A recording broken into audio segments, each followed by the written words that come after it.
You're listening to the Common Descent Podcast. But we digress. Hello, Will. Hey, David. Hello, listeners. We are back for another brief digression. We digress again. We digress again, a step away from our regularly scheduled programming to talk about a bit of news that is so blowing up on the internet that we just had to take the time to discuss it. This time around, we are talking about the news piece, you may have noticed it, about T-Rex skin. Something to do with T-Rex, something to do with skin. Something about skin. There's a whole lot of headlines bouncing around the internet right now saying, new study shows that T-Rex had scales and not feathers. Yep. Which is a mostly mischaracterization of what is a small and interesting little paper that just came out. Yes. So we're going to talk about this and sort of set the record straight on what this paper says and what it actually means, and why it is cool, and why it is not what you might think it is from what you've been seeing on the internet. Yeah, it's been greatly oversimplified, and as is often the case with titles, made to sound as catchy and important as possible. Yes. So let's talk about what this is.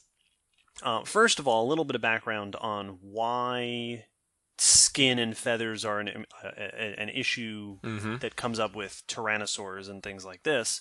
Tyrannosaurus, right, T-Rex and its relatives, belong to a family of dinosaurs that belong to a group of families of dinosaurs that are known to have widespread feathers.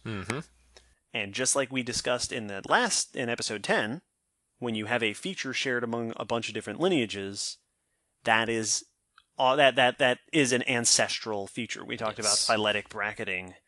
This is a feature that has been inherited from a common ancestor. And highly unlikely that they all convergently evolved the same feature. Yes. And indeed, so we can reasonably infer that Tyrannosaurus ancestors were feathered, and there are early tyrannosaur relatives, tyrannosauroids, that were totally feathered. Two of them from China, Eutyrannus and Dilong.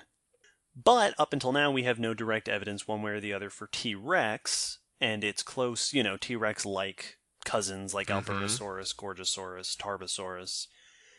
But the evidence we have tells us that they either would be feathered or would be weird. Yes, that they would stand out for not being feathered. Exactly. So here comes this study, which presents skin impressions for a particular T-Rex specimen and a couple of patches of skin from some other Tyrannosaurids, so in the same family as T-Rex. Which, in and of itself, is awesome. Like, it is super cool. Dinosaur skin comes up, that is super cool. Yeah, and it's for T-Rex, which is, T-Rex is sort of, there's a whole lot, it's the Hyposaurus. Yes. But it's not entirely undeserved. No, it's a cool dinosaur. It's a very cool dinosaur, and so it's cool to have it from not only T-Rex, but also a number of its relatives. So it's a neat study that they got to do. It is. So here's what the study is actually about. This is a specimen, this focuses on a specimen of T-Rex from Montana called Wyrex, W-Y-R-E-X, which is named, I believe, after the guy who found it. Wyrex has been known for a while. This isn't a new discovery. This has been around for about a decade or so. It preserves these little patches of skin. They've just never been published before. This is the first time that they are officially published. So there are these little patches of scaly skin that come from the tail, the neck, and the pelvic region of this specimen of Tyrannosaurus rex. All of the patches show this pebbly reptilian skin texture, these scales, which is very cool. The paper also compares these to some patches from a few other Tyrannosaurids, some tail patches from Gorgosaurus, a belly patch from Albertosaurus, and then a couple of mostly not sure where they came from body patches from Tarbosaurus in Mongolia and Daspletosaurus back in North America. What the authors point out is that all of these patches are very clearly reptile-like scales, and there does not seem to be evidence of other forms of integument. Yeah. Right? Bristles, feathers, none of that stuff is on here. And so the classic, if you're picturing it right now, but I definitely encourage you to go look it up because the pictures of the skin are cool. But that classic, crocodilian skin of the very, rounded and different shaped scales all filling in together. Yeah. Is what they were finding. Indeed. And we'll post it to Facebook and Twitter, and we'll have links for people that they can follow. The conclusion that the authors make is that, broadly, based on these patches of skin, it looks like, at the very least, these big tyrannosaurs, so these are all late Cretaceous, large-bodied, big heads, tiny arms, were not fully feathered. Mm-hmm. Which is interesting because the earlier tyrannosauroids that were feathered, and pretty much all known feathered dinosaurs in this entire corner of the dinosaur family tree, are very feathered. Mm-hmm. Lots of feathers all over the place. So they're basically asking the question, if that's the case, why did that change? What would lead this particular group, this particular family, to be less feathered than their ancestors and all of their extended family cousins? Yeah. The headlines, of course, are all saying, T-Rex had scales and not feathers, and it was so much for fluffy T-Rex, and Jurassic Park was right the whole time. Answers finally given. Debate is settled. And there are a few issues with that. So, basic background, as I'm sure many people know, but whether or not T-Rex is feathered has been a question among scientists since we have yet to find a feathered T-Rex, but signs point to heavily that T-Rex and its close cousins very likely could or should have feathers. Mm-hmm. This, of course, the discussion there has always gone on and been kind of just going back and forth on whether or not, and artistic reconstructions of T-Rex have become more common to see it with feathers. Right. The public side of it has been much more heated because you are now this would be the same thing as if you tried to make Godzilla fuzzy. Yes. You are taking one of the most iconic TV screen anythings and trying to change how it looks. Yes. People get very attached to their favorite version of a particular animal, a particular creature. Which, as a comic book fan, I do not understand at all. I don't get that mentality. I've never understood. I can't sympathize. Why would you? No, that just changes all the time. Yeah, if it changes just natural, it's, the most recent Joker was wonderful. Everybody loved that Green Lantern movie. Fantastic Four was a better choice there. Fanforstic. But yeah, you're right. So anytime that people start mentioning feathery dinosaurs, that there's bound to, that you get these little arguments, especially on the internet, which is arguments favored terrain. Which is where most of them happen nowadays. But T-Rex especially, because it's got this fame factor. So the first so does this study mean that T-Rex didn't have feathers? No. It does not mean that T-Rex didn't have feathers for a few reasons. First of all, these patches of skin only come from a couple of places in the body. Tail, belly, pelvic region. Neck is a little bit more ambiguous. But most of these places are parts that we know were unfeathered on some other feathered dinosaurs. So there are a bunch of feathered dinosaurs known.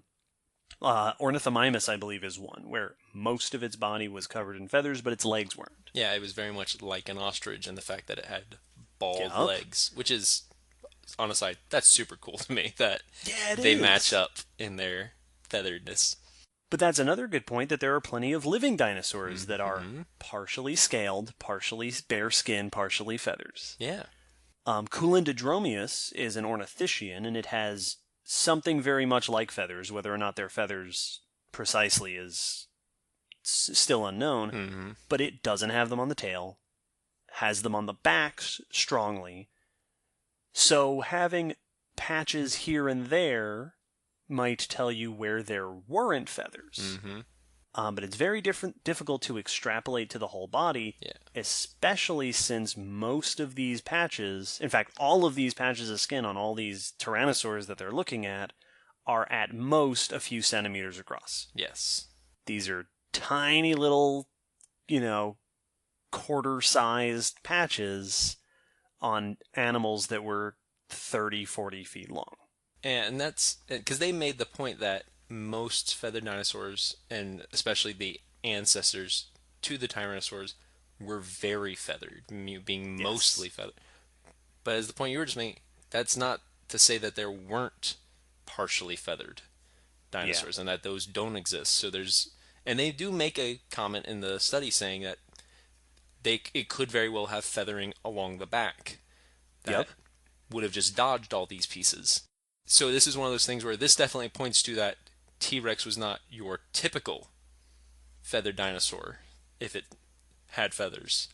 That is a correct statement, but the titles that have been going out have been taking the 100% approach. Yes.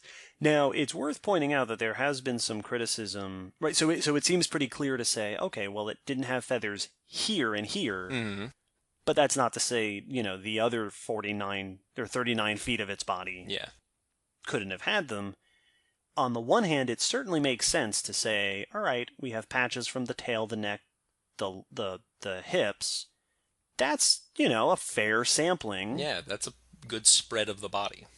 On the other hand, it has been pointed out that one of the reasons most feathered dinosaurs come from China is because China happens to have the sort of sedimentation, the sort of fossil preservation that gives you feathers. And so some people have wondered if the lack of feathers on the specimens, the tyrannosaurs, isn't because they didn't have them, but because they didn't preserve. Yeah, preservation biased. And I believe that there are cases in both modern, like living and extinct dinosaurs where you can have scales and feathers pretty much together. Mm-hmm. Like, just because you have scales somewhere doesn't mean you can't also have feathers in the same place. Yeah. Armadillos are kind of like that. They have their scale armor with fur kind of poking out in between it. They just they look like a little balding old man. They just have sparse fur everywhere. Yeah, they do. And I don't know a lot of details about what we would look for to check for that. Yeah. But it's very difficult to prove the absence of something. Exactly, and that's a big factor here. Is you can never completely disprove something's existence because you never know what you might be missing. And this is one of those where it's definitely another very interesting piece of the feathered dinosaur puzzle. Mm-hmm. But in no way can we draw a definitive conclusion at this point.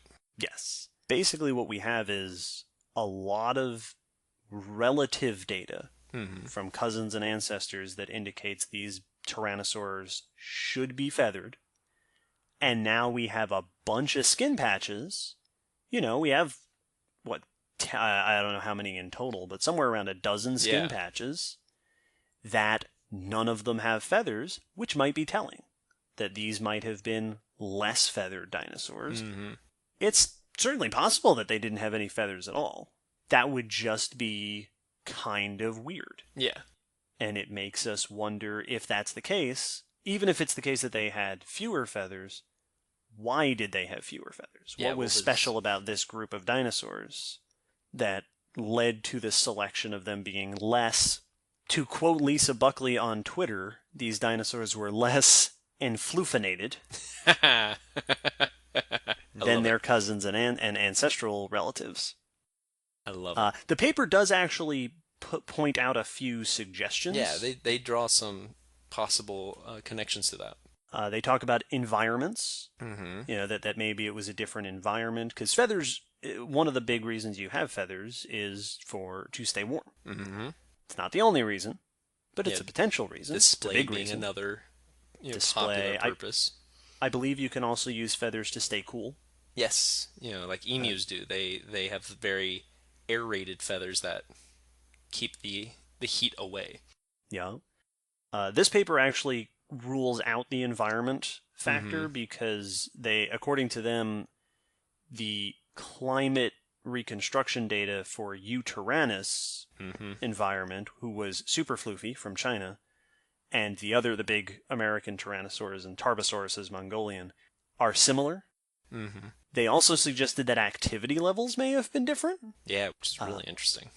and they pointed out that the Tyrannosaurids, T-Rex and all these others, do appear to have been adapted for running. That Yes. they were more cursorial, right? They were running or at least moving a lot. They were walking and moving around a Yeah, lot. longer legs and especially adapted feet that could propel them. Yes, they have that one of their metatarsals, I think, is specially formed to withstand that constant Impact. impact from stepping. I'll have to don't quote me on that, but it's something in the feet. Yeah, no, they say the arctometatarsalan foot condition. That's the Yeah. one. It's if I remember correctly, it's that the bones instead of being just parallel Yeah. toe bones, foot bones, they're wedge shaped, Oh, so right, that they right, kind of right. lock together I have actually, to be yeah, more I stable. remember hearing something about that and seeing the picture of it being very pointed. Yep. The other explanation, of course, and this is sort of the common famous one, is Yes. big animals need to stay cool. Mm-hmm. The bigger you are, the more heat you build up. Yeah. And people like that explanation in general because T-Rex is huge. Yeah. It's I think hefty. it's easy to forget, but if you compare like the weight estimates for all these different Tyrannosaurs, it's like 1 ton, 2 tons, maybe 3 tons, and then T-Rex is 6 or 7 tons. Yeah. This is a giant animal. Well, and that's a thing that's easy to forget in general because when we typically talk about the size of dinosaurs, we usually say lengths because that's the Yes. exciting part. It's Yeah. not fun to say how much something weighs. It's fun to, yeah, but how many buses can I line up under it? Is what I want to know. But even in modern times, like when you compare the biggest like crocodilians, once you get Yeah. to the truly massive ones, the part of them that's impressive, like yes, they're long, but they're usually only a couple feet longer than the next one. Yeah. It's still weights when there's like, yeah, this one broke a ton. Yes. It's because they start putting on mass. That's really where you start seeing how big an animal is. Yup. Now, in this case, they did point out that the weight, the idea of it just being they're big so they lost their feathers, on the one hand, it seems to make sense because there are feathered dinosaurs known to have coexisted with the Tyrannosaurids. Mm-hmm. On the other hand, Tyrannus, which was super feathered, Yep. the weight estimates and size estimates for Tyrannus overlap a bit with some of these Tyrannosaurids, like Albertosaurus, Mm-hmm. which and the other thing we should point out is outside of T-Rex in this study, the other 4 species that they're looking at are known from patches in one part of the body, and in 2 of Mm-hmm. them, that part of the body isn't actually known. It is not actually known where it came from. Yes, it definitely came from them. So there's a lot of extrapolation going on here from minimal data. Mm-hmm. So yeah, one of the things that I really liked, because this is something I don't know a whole lot about, but one of the biggest, I don't know where this started, but anytime you talk to people about T-Rex feathers, somebody who doesn't like the idea of fluffy T-Rex brings up the suggestion that they were feathered Mm-hmm. when they were young and Mm-hmm. lost their feathers when they got older. And I don't think I've ever seen that in an actual scientific paper. I think that was one of those things that was kind of generally suggested because it kind of made sense Mm-hmm. and it was once again, the first time I heard it was with the size of when you're tiny, you need more insulation. Right. And then as you get bigger, you don't need it. And so they lose their feathers. Right. And it's one of those things that, as we said, makes sense on the surface. Like it's very logical. In theory, it makes sense, but, and I'm glad this paper had just a single line about it where they basically said, this has been suggested, but it would be unprecedented. Which is to Yes. say, there are no examples that these authors know of, or that I know of, where that happens, where you start off floofy and grow up into something that is not floofy. Mm-hmm. Because I think that people think of baby birds, because baby birds tend to be covered in downy feathers. Yeah, they have more. But more floof. just the type of feather changes. They don't grow up into bare-skinned adult birds. Thank goodness, because it'd be bare-skinned birds are terrifying. That'd be horrifying. This cute little fuzzy baby bird slowly molting into a monster. Like Fox. That's a movie for you. yes. So there you go. That's basically what this study is. It's small. It's a little note. I guess we should point out real quick who did the study and where it's from. This is in Biology Letters, Royal Society Publishing, by Phil Bell and a whole bunch of other people. Yeah, and so on, and so on, and so on, and so on, and so on.